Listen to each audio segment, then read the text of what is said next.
Hi everyone, this is Sudhakar Bhogam. Welcome to SB tech. Last వీడియోలో XML లో internal DTD గురించి చూసాం. ఈ వీడియోలో XML లో ఎక్స్టర్నల్ DTD గురించి నేను క్లియర్ ఎక్స్ప్లెయిన్ చేస్తాను. వీడియోని స్కిప్ చేయకుండా చూడండి, మీకు ఈజీగా నచ్చుతుంది. మీరు ఎక్కడ డిగ్రీస్లో కానీ బిడింగ్స్లో కానీ ఎక్కడైనా ఇంటర్వ్యూస్కి వెళ్ళినప్పుడు ఎక్స్టర్నల్ DTD గురించి క్వశ్చన్స్ అయితే అడుగుతూ ఉంటారు. ఇక డిగ్రీ ఎగ్జామ్స్లో అయితే బీకామ్లో కానీ బీఎస్లో కానీ వెబ్ టెక్నాలజీలో కంపల్సరీగా ఎక్స్టర్నల్ DTD గురించి సపరేట్గా క్వశ్చన్స్ అయితే అడుగుతూ ఉంటారు. ఇక వీడియో స్టార్ట్ చేసే ముందు మన ఛానల్ ఎవరైతే కొత్తగా చూస్తున్నారైతే ఎంబడే సబ్స్క్రైబ్ చేసుకుని పక్కన బెల్ ఐకాన్ ఉంటుంది. అందులో ఆల్ సెలెక్షన్ అయితే మనం అప్లోడ్ చేసే వీడియోస్ ముందుగా మీకు నోటిఫికేషన్ వస్తూ ఉంటుంది. అలాగే వీడియోస్ తర్వాత లైక్ మీద కంపేర్ చేయండి, వీడియో మీ ఫేస్ షేర్ చేయండి. ఇక వెబ్ టెక్నాలజీకి సంబంధించిన కంప్లీట్ వీడియోస్ అన్ని మన యూట్యూబ్ ఛానల్లో ఉన్నాయి. ఆ వీడియోస్ అయితే ఒకసారి చూడండి. ఇక్కడ మన ఎక్స్టర్నల్ DTD ఏం చేస్తుందో ఒకసారి చూద్దాం. మనం లాస్ట్ వీడియోలో ఇంటర్నల్ DTD గురించి చూసాం. ఇంటర్నల్ DTDలో ఏం చేస్తామంటే XMLలోనే DTDని ఇంక్లూడ్ చేస్తాం. బట్ ఎక్స్టర్నల్ DTDలో DTDని సపరేట్గా రాస్తాము, XML డాక్యుమెంట్ని సపరేట్గా రాస్తాం.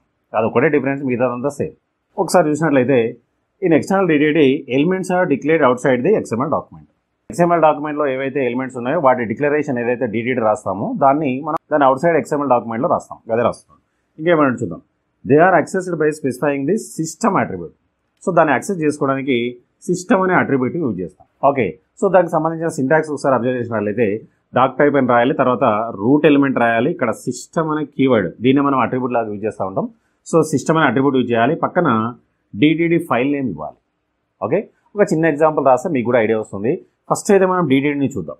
సో ఇక్కడ అబ్జర్వ్ చేసినట్లయితే DTD మన లాస్ట్ వీడియోలో ఇంటర్నల్ DTDకి సంబంధించిన ప్రోగ్రామ్ ఏదైతే ఉందో అదే ప్రోగ్రామ్ ఇక్కడ ఎక్స్ప్లెయిన్ చేస్తాం, మీకు కూడా ఈజీగా అర్థమవుతుంది.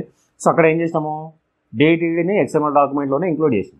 బట్ ఇక్కడ ఏం చేయాలంటే DTDని సపరేట్ చేయాలి. సపరేట్ చేయాలంటే ఏం చేస్తాం చూడండి. సో దాన్ని ఏ నేమ్తో అయినా సేవ్ చేసుకోవచ్చు, బట్ ఎక్స్టెన్షన్ మాత్రం DTD అని ఉండాలి. ఇక్కడ ఎగ్జాంపుల్ చూసినట్లయితే robo.DTD అని ఫైల్ నేమ్ అయితే సేవ్ చేసాం. సో ఇందులో ఏమేమి చూడండి, డాక్ టైప్ మొబైల్ అనేది root element. Next bracket open. ఇందులో ఏమేమి ఉన్నాయి, ఎలిమెంట్ మొబైల్ ఒకటి ఉంది. ఆ మొబైల్లో ప్రైజ్, ఇయర్, మోడల్, ఈ త్రీ వచ్చేసి చైల్డ్ ఎలిమెంట్స్ అన్నట్టు. ఇంకా ఒక్కొక్క చైల్డ్ ఎలిమెంట్స్ ఇంప్లిమెంట్ చేయాలి. సో దానికోసం ఎలిమెంట్ ప్రైజ్ హ్యాష్ PC డేటా, ఎలిమెంట్ ఇయర్ హ్యాష్ PC డేటా, అట్లాగే ఎలిమెంట్ మోడల్ హ్యాష్ PC డేటా. సేమ్ మనం ఇంటర్నల్ DTDలో ఏదైతే DTD రాసామో అదే రాసాను, ఇక్కడ దాన్ని సపరేట్ చేసాం. ఓకే, సో దీన్ని సపరేట్గా సేవ్ చేయాలి. ఫర్ ఎగ్జాంపుల్గా robo.DTD. ఓకే, ఫైల్ని మనం ఏదైనా పెట్టుకోవచ్చు, కాకపోతే .DTD ఎక్స్టెన్షన్ ఉండాలి. ఓకే, సో ఇది నా DTD ఫైల్. ఇప్పుడు దీన్ని సపరేట్గా మనం సేవ్ చేసుకొని తర్వాత XML డాక్యుమెంట్ సపరేట్గా రాయాలి మళ్ళీ. ఓకే, సో చూడండి, ఇప్పుడు XML డాక్యుమెంట్ ఇది. ఫస్ట్ XML డిక్లరేషన్, ఇది మనకు తెలిసిన విషయమే. నెక్స్ట్ చూడండి, ఇప్పుడు ఈ సింటాక్స్ని ఫాలో అవుతున్నాం. అంటే ఇప్పుడు ఈ DTD robo.DTD ఏదైతే ఉందో దాన్ని మనం XML డాక్యుమెంట్లో ఇంక్లూడ్ చేయడానికి ఇక్కడ సిస్టమ్ అనే అట్రిబ్యూట్ యూజ్ చేస్తా ఉన్నాం. దాన్ని ఎట్లా రాసిన చూడండి, doc type mobile root element, system అనేది అట్రిబ్యూట్, ఏ డాక్యుమెంట్ ఇంక్లూడ్ చేస్తున్నాము robo.DTD అదే రాసిన మీద. ఓకే, నెక్స్ట్ XML డాక్యుమెంట్కి సంబంధించిన ఎలిమెంట్స్ అని ఇక్కడ రాసేస్తాం. ఫస్ట్ మొబైల్ రూట్ ఎలిమెంట్, అందులో ప్రైజ్, ఇయర్, మోడల్, ఈ మూడు వచ్చేసి చైల్డ్ ఎలిమెంట్స్, ఫైనల్గా మొబైల్ క్లోజ్. అంతే. సో దీన్ని సపరేట్గా .xmlతో సేవ్ చేయాలి. ఓకే, సో తర్వాత ఈ XML డాక్యుమెంట్ మనం ఎగ్జిక్యూట్ చేసినట్లయితే మనకు అవుట్పుట్ వచ్చేస్తుంది. మనం ఇంటర్నల్ DTDలో ఏదైతే అవుట్పుట్ వస్తుందో సేమ్ అవుట్పుట్ ఇక్కడ కూడా వచ్చేస్తుంది.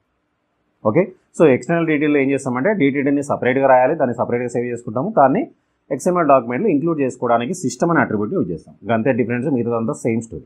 ఓకే, మీరైతే తీసుకొని క్లియర్ ఇదంతా రాసేసుకోండి. ఈ వీడియోలో మీకు ఏమైనా డౌట్స్ ఉంటే కామెంట్ సెక్షన్లో కామెంట్ చేయండి, నేను దానికి రిప్లై ఇస్తాను. అట్లనే వీడియో మీ ఫ్రెండ్స్ షేర్ చేయండి, వాళ్ళకు కూడా వస్తుంది. డిగ్రీ ఎగ్జామ్స్లో అయితే కంపల్సరీగా XML DTD అయితే కంపల్సరీ క్వశ్చన్ అయితే అడుగుతూ ఉంటాడు.